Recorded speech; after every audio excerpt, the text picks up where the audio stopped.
بدر کی لڑائی رمضان المبارک 2 ہجری کی 17 تاریخ کو لڑی گئی۔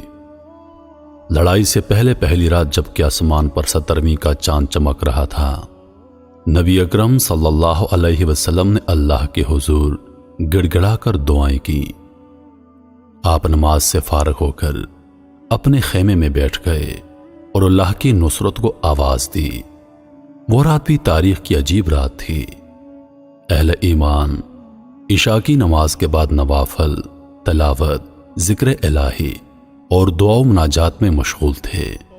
کسی کی آواز میں لہن داؤدی کا جادو تھا تو کسی کی آواز ہچکی بن جانے سے لرزاں اور ترساں تھی۔ کوئی سرب و سجود تھا تو کوئی قیام میں کھڑا تھا۔ ہچکیاں بھی تھیں اور سسکیاں بھی، امید بھی تھی اور ایمان بھی۔ دوسری جانب اہل کفر کے خیموں میں اور ہی عالم تھا۔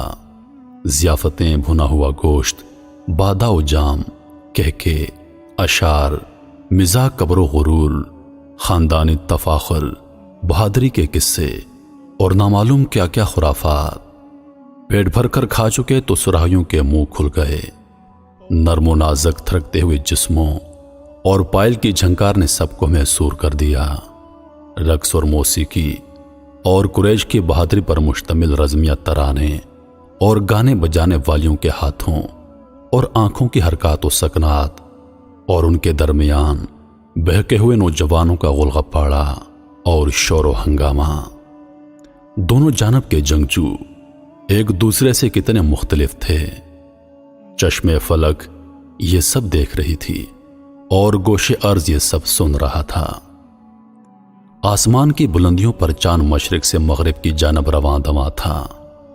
صحرا میں چاندنی پھیلی ہوئی تھی، منظر بے حد دلربا تھا۔ چاند سر پر آیا، رات کا آدھا حصہ بیت چکا تھا۔ اب ہر جانب ہو کا عالم تھا۔ جنوب میں قریش کے خیموں میں تھرکتے ہوئے جسم تھک کر سو گئے۔ جام کو گردش دینے والے خراٹے لے رہے تھے۔ قالینوں پر جگہ جگہ بادہ ساغر اوندے پڑے تھے۔ اونٹ کا بھنا ہوا گوشت اور انگور کی نفیس شراب، اپنی طاقت کا غرور اور قریش کی عظمت اور نخوت کا نشہ، ان سب چیزوں نے اہل خیمہ کو مدہوش کر رکھا تھا۔ دوسری جانب ذرا فاصلے پر شمال میں فاقہ مستوں کے خیموں میں بھی اور رات بھر دعائیں کرنے والے عابدین تھک ہار کر سو گئے۔ دعائیں مانگی گئی، آنسو بہائے گئے اور اللہ کی رحمت اور نصرت کی امید پر پہلو فرش پر ٹکا دیے گئے۔ اب ہو کا عالم تھا، نہ کسی پرندے کے پر مارنے کی آواز، نہ درندے کے دھاڑنے کی صدا، نہ کوئی پرندہ سکوت کو توڑنے کے لیے متحرک تھا۔ خیمے کے دروازے پر جان نثار رسول صلی اللہ علیہ وسلم صدیق اکبر کھڑے ہیں۔ خیمے کے اندر آفتاب رسالت جلوہ فرما ہے۔ اس خاموشی میں بس ایک آواز ہے جو سنائی دے رہی ہے۔ یہ اس کائنات کے سب سے بڑے اور سب سے سچے انسان محمد الرسول اللہ صلی اللہ علیہ وسلم کی صدائے التجا ہے۔ خیمے کے اندر سے آسمانی چاند کی کرنیں اندر داخل ہو رہی ہیں اور زمینی چاند مہتاب نبوت کا منور چہرہ صاف نظر آ رہا ہے۔ آنسوؤں کی لڑیاں موتیوں کی صورت میں چہرہ مبارک پر جذب ہو رہی ہیں۔ کندھے سے چادر بار بار گر پڑتی ہے، ہچکی بن گئی ہے۔ ایسے میں سب سو جائیں تو سو جائیں، مگر ابو بکر کو نیند کیسے آ سکتی ہے؟ وہ رات بھر سے کھڑے ہیں، چادر بار بار اٹھا کر شانہ مبارک پر رکھتے ہیں۔ نبی کریم صلی اللہ علیہ وسلم کی کیفیت کو دیکھ کر ابو بکر کا کلیجہ منہ کو آنے لگا اور عرض کیا، حسبکا یا نبی اللہ۔ این اسی لمحے سرور دو عالم صلی اللہ علیہ وسلم نے سر اٹھایا اور فرمایا، اے ابو بکر، خوشخبری سن لو۔ جبریل آئے کھڑے تھے، فرشتوں کی جماعت صفا بستہ حاضر تھی، وعدہ ربانی پورا ہو گیا تھا، دعائیں قبول ہو چکی تھیں۔ نبی کریم صلی اللہ علیہ وسلم کی دعاؤں کا تفصیلی ذکر حدیث کی کتابوں میں ملتا ہے۔ جب آپ دعا کر رہے تھے تو آنکھوں سے آنسو مسلسل بہہ رہے تھے۔ चादर कंधे से बार बार नीचे गिर जाती। आपने अल्लाह ताला से यूं दुआ मांगी, ए अल्लाह, ये कुरैश के लोग हैं, अपने तकब्बुर और गुरूर के साथ आए हैं ताकि तेरे रसूल सल्लल्लाहु अलैहि वसल्लम को झूठा साबित कर दें। अल्लाह, जिस मदद का तूने मुझसे वादा किया था अब वो आ जाए। ए अल्लाह, अगर ये मुट्ठी भर जमात आज हलाक हो गई तो क़यामत तक तेरा नाम लेने वाला कोई ना होगा। ए अल्लाह, कल इन कुफार का काम तमाम कर दे।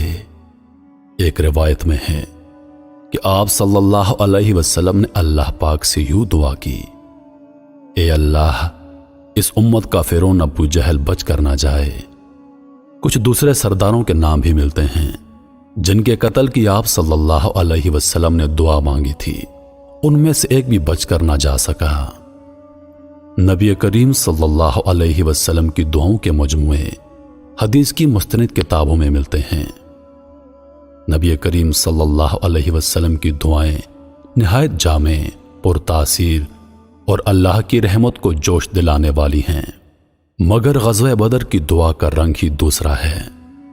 इस मौके पर अजर इनकिसार का जो मजमूआ नजर आता है वो भी अपनी मिसाल आप है, मगर उसके साथ एक अजीब किस्म का एहसास होता है कि आपको अपने अल्लाह पर किस कदर मान है, और क्यों ना हो, अपना सब कुछ उसके सामने ढेर कर दिया था। उसकी रज़ा मतलूब थी, उसके कलमे को सर बुलंद करना था, उसके दीन को तमाम दुनिया पर गलबा अता करना था। यह मुट्ठी भर जमात के अल्फाज खास तौर पर काबिल गौर हैं।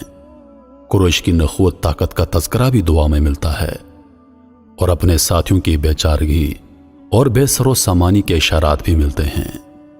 नबी करीम सल्लल्लाहु अलैहि वसल्लम का कुल सरमाया वही था जो अपने मैदान में लाकर पेश कर दिया था। यह 313 नफूस की पूंजी थी। आपने अपने दामन में जो हीरे और मोती जमा किए थे वो सब यही थे। ये तो जज्बा शहादत से सरशार थे, जान कुर्बान कर देते, मगर उनकी शिकस्त का मतलब यह था कि अल्लाह की इबादत करने वाला जमीन पर दूसरा कोई ना रहता। सोचिए, दुआ तो मदीना मुनव्वरा में भी की जा सकती थी। मस्जिद नबवी बदर के मैदान से कहीं ज्यादा बाबरकत और अल्लाह को पसंद है। यह दुआ ऐन मैदान बदर में की गई। रहमान के बंदे और शैतान के साथी एक दूसरे के मुद्दे मुकाबल आ गए। मौत आंखों के सामने थी। यहां दुआ का फलसफा भी समझ में आ गया कि पहले अपना सब कुछ नजर के लिए पेश कर दो, फिर दुआ करो। इस शान से जब दुआ मांगी गई तो दर कबूलियत खुला और बज़ाहिर नामुमकिन को अल्लाह पाक ने मुमकिन कर दिया। जंग के दिन नबी करीम सल्लल्लाहु अलैहि वसल्लम ने सहाबा कराम से खिताब फरमाया, निहायत पुर असर और जामे, मुख्तसर और दिलनशीन जन्नत की वसतों का तज़किरा और उसकी गैर फानी नेमतों का बयान, सफबंदी भी की और जंग के दौरान हिकमत अमली इख्तियार करने के लिए हदायत भी दी। सफबंदी का तरीका पहली मर्तबा नबी पाक सल्लल्लाहु अलैहि वसल्लम ने दुनिया की जंगी तारीख में मुतारफ करवाया।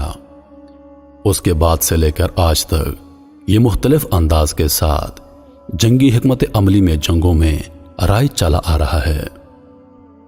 आपने जंगी हिकमत अमली के लिए जो हदायत दी थी उनमें अहम बातें ये थीं, नज़्म ज़ब्त और जुर्रत का मुजाहरा किया जाए, जन्नत का हुसूल और रज़ा इलाही मकसूद हो, तीर उस वक्त चलाया जाए जब दुश्मन उसकी मार में हो, कोई एक तीर भी इस तरह ना चलाया जाए कि वो ज़ाया हो जाए, दुश्मन के करीब आने पर पहले नेज़े का इस्तेमाल करना और फिर जब दुश्मन बिल्कुल रूबरू आ जाए तो तलवार से काम लेना, और जान रखना जो बंदा घुमसान में सब्र व हिम्मत और साबत कदमी और इस्तिकामत दिखाता है, अल्लाह ताला उसके लिए आसानी पैदा कर देता है और गम से निजात अता फरमाता है। असलहे और तादाद की कमी के पेश नज़र नबी करीम सल्लल्लाहु अलैहि वसल्लम की यह हदायत निहायत मुफीद, जामे और बेहतरीन हिकमत अमली का हसीन मुरक्का हैं।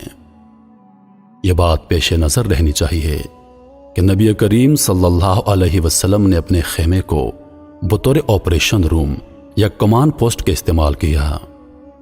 मगर कुछ लोग ये ख्याल करते हैं कि आप अमलन मैदान जंग में नहीं आए। ये बात दुरुस्त नहीं। आप सल्लल्लाहु अलैहि वसल्लम दुश्मन से लड़ाई के वक्त मैदान जंग में मौजूद थे।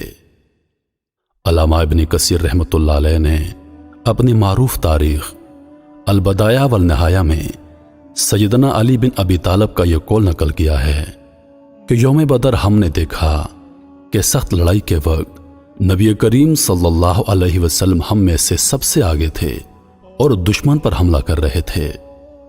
हम जब भी अपने आप को मुश्किल में पाते आपके साये में पना लेते। जंग बदर इस्लाम और कुफार के दरमियान लड़ी जाने वाली पहली जंग थी जिसमें अल्लाह पाक ने मुसलमानों को फतह दे दी।